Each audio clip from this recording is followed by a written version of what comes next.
Welcome back, everybody. We've got defensive coordinator and inside linebackers coach Peter Sirmon here ahead of Cal's home game at California Memorial Stadium against Syracuse. We'll go ahead and get started with Jeff Frotto from Cal Bears on SI. Go ahead, Jeff. Yeah, how you doing, Coach? Morning, Jeff. Can you just talk about what you're getting these days from your pass rush and how your secondary, which is obviously real good, sort of allows you to be maybe more aggressive going after the quarterback? Yeah, we've had, this season's kind of played out where we've had some real good opportunities to rush the quarterback, some situations that you have a lead or at the end of the half, end of the game that you can kind of pin your ears back a little bit. I think the guys up front are continuing to do a good job of rushing the quarterback. We got to continue to do it by committee, who's available, who's fresh. But the guys in the back end, the whole thing is extremely dependent upon the front end and the back end of how we kind of match that thing up. If we choose to rush 4 and drop 7, or if we choose to bring more than 4, it all kind of has to work together. But the ability of playing some different covers in the back end allows hopefully what you're trying to do is create a little bit of indecision with the quarterback to hold the ball, maybe not get that ball perfectly on time with whatever the concept might be, and that allows the pass rush to affect it. Have you been more aggressive this year than in the past? I think we're calling some more defenses on first, second down. I'd have to go back and really dive into the total number of things that we're doing on third down. We're trying to be a little less consistent with what we do. That is a thought process of what we're trying to do. But to go back and really study the whole third down thing or the obvious pass, I'd have to go back and examine that a little bit. Can you just talk about the emergence of Xavier as a real pretty consistent force for you? He's been a pleasure to watch develop. Xavier, if you guys had a chance to come out to watch practice, he doesn't say much, but boy, he's really taken a lot of pride in the development. And I think there's several guys like that. I was reflecting on the guys, kind of where we were defensively last year at this time and where we're at, right now in the season. Xavier Carlton has made tremendous strides. Ryan McCulloch has made tremendous strides. Miles Williams, last year we were playing with Patrick a little bit, and Miles Williams has made tremendous strides. Noah Williams has made tremendous strides. So there's been a significant Hunter Barth. I mean, holy smokes. I mean, there's been a lot of guys that we're extremely proud of. They put the work in. They've continued to invest in themselves. They've really bought into what Justin does here in the program, and we've seen huge amounts of growth and development with all those guys. And then you have some new guys that join us, and you see a significantly better product on the field. And last thing, if I could, how important will it be to get pressure on this quarterback and this offense? Yeah, I mean, talk about a dangerous passing attack, a really, really well-coached, the fundamentals. They're going to give us a lot of different pictures. They've done a great job of bringing some talent in, and I think they've done the best job is they're playing to the strengths of their quarterback, which I think that's what good coaches do. Offensive, defensive coordinators identify the strengths of the skill players of the offensive line and play into those hands. And I think they've done a fantastic job with that. You're still seeing them continue to grow, but it's going to be we're going to have our hands full with the skill at wide receiver, with the different concepts they're going to give us, and the talent at the quarterback position. We have a huge challenge on Saturday. If I could, what are the skills that you're referring to that most impress you in McCord? Well, I mean, you got McCord, but then you got Pena, you got Meeks, you got Gadsden, who's a crazy physical matchup for us.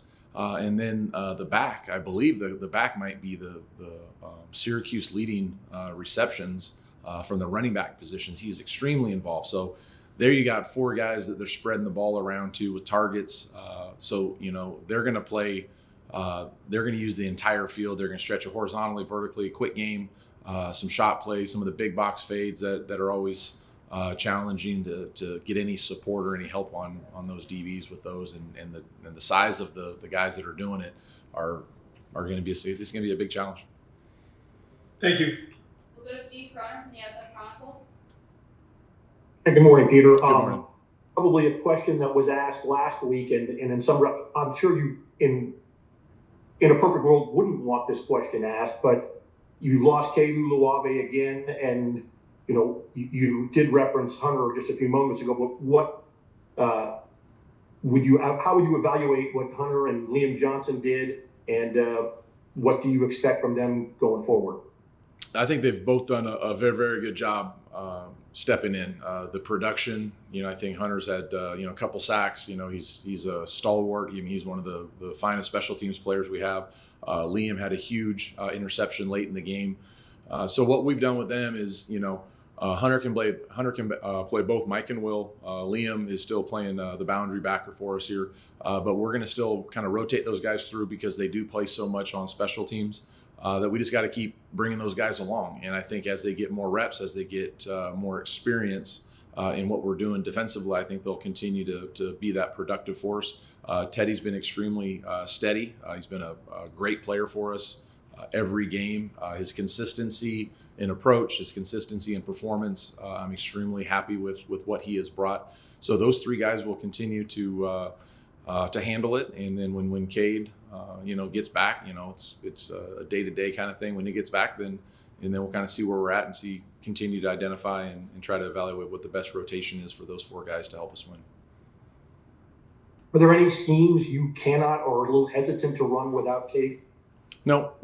Those guys do a nice job. We make some scheme changes week to week, based upon what we're facing offensively. But both those guys have enough tools to do everything that we ask that boundary backer to do. Thank you, sir. Matt Marino, Rivals. Morning, Coach. Good morning. We talked about Hunter, and obviously he was somebody who was kind of making a transition from one position to another. When did that kind of change from like a guy just trying to learn things to, hey, he can actually help us and play at a high level? He made tremendous strides in spring, and the last 3 or 4 practices in spring, I think he finally, all kind of came together for him. Everybody learns and kind of grows and develops at different speeds. Hunter, you put Hunter's high school film on. I mean, he's physical, he's violent, he's all over the field. Originally, we brought him to play safety. Hunter's body continued to grow, and he kind of got on that threshold of, what's the appropriate position for him to play. We ended up moving him to inside linebacker. He really kind of dove into the second year of him playing inside backer, and he's up to 230 now. So the physical development, the weight room, his approach to it has really lent him this opportunity. He's been prepared all season, just didn't have the opportunities yet. But I think this is a really, really good example of what a young man can do when he's all into the program. He continues to dive into his development, and he is just waiting for his opportunities. This has been the traditional growth pattern of college football for years and years and years. Now, some guys, if they're not playing as much as they want, they go ahead and jump, which is, everybody has their right to do, but you kind of lose the opportunity to watch these guys develop year after year. And once they get to the top of their career, all the work they've put in comes to fruition. They have an opportunity to make a huge impact on the team. I know you've talked about different positions and seen guys in the past and, what kind of qualities they have that play at a high level, All-American level. With Noel, what do you see in terms of his talent and skill set that makes him somebody that could be in that conversation? Yeah, I think if you just peel back, any of the intangibles, you talk about the tangibles, he's got really good length. He has phenomenal ball skills, and he's got what I would consider just this really good body control. I think those things, and I think that's an underutilized, or people don't talk about it quite as much, is just body control, athleticism. Some people call it coordination. I look at, what Evan Weaver used to be. Maybe he wasn't the twitchiest person, but he was a coordinated kid. He could stay on his feet, had really good ball skills, and that's where I see Noel. Noel has good physical attributes. We'll see, what his, what he runs. That's always the huge marker for those positions playing the outside part of the field. But the length, the stature, the body control, and the ball skills, I mean, those things really jump off of being highly sought after traits. You talked about, comparing things to last year, where you were last year. What were some of the things that stood out to you when you saw, like, okay, we're doing things better in this area, or maybe some things that you noticed are clear improvements from last year? Well, I mean, I think, it goes back to, I've said this before, my first objective is to minimize scoring. I think right now, somebody put it on my desk, I think through 9 games, I think we're 16 points improved from where we were at, roughly 16 points from game 9 last year to game 9 this year. So that's significant. I think we're almost 2x on the number of sacks that we've had.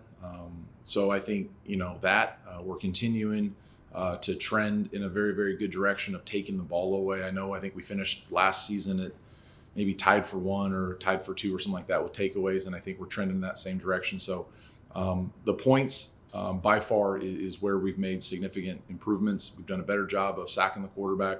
I think we're incrementally better on third downs. I think we're substantially better, the rush defense of where we're at. So I think we've made tremendous strides in a lot of different areas.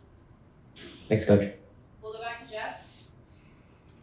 Yeah, Peter, on the topic of the pass rush, when you evaluate how effective you've been, you factor in quarterback hurries and all those stats as well, because I think you've got quite a few of those. You add those with your sacks, and it seems like you're impacting the quarterback a lot.